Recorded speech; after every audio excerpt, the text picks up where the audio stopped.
The Met Gala always delivers surprises, and this year, one of the most talked about debuts belonged to none other than entrepreneur and artist Ananya Birla. Let's go!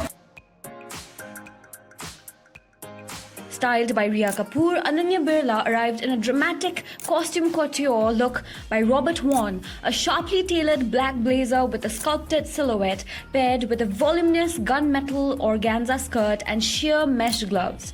The look balanced old-school couture drama with a modern industrial edge, instantly making her one of the most discussed names on fashion's biggest night. But the real showstopper was the stainless steel mask created by acclaimed contemporary Indian artist Subodh Gupta. Crafted using stainless steel spoons, dabbas, and everyday kitchen utensils found in countless Indian homes, the sculptural face piece transformed familiar objects into wearable art. So who is Subodh Gupta, the man behind Ananya Birla's viral Met Gala mask and the artist who turned desi bartans into one of fashion's biggest talking points?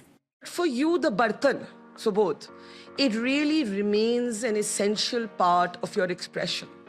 And I don't know how many of you know, but Subodh, because his roots are so important to him, he's actually taken his art back home to the Bihar Museum and has never tried to, as he rises up the sort of social elite ladder, disown those roots. So can we talk a little bit about the bartan?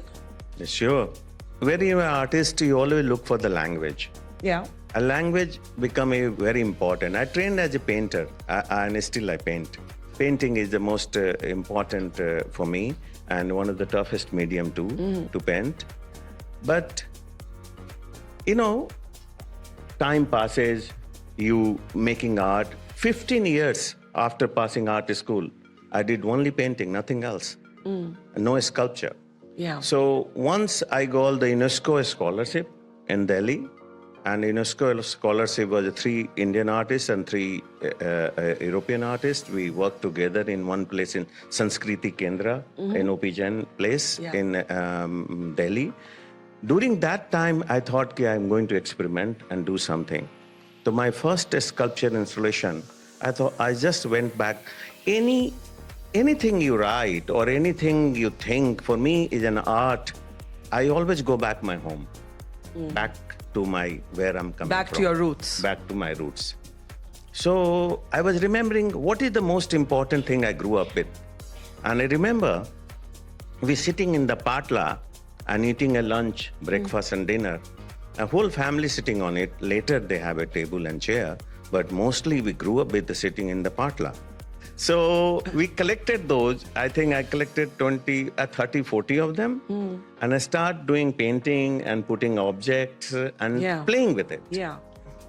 And I did every patla, I choose to one dream of mine. What is very important, and I try to put that. So I will put some herbs like a haldi in it, then I will put some kind of food, memory, I will paint on it.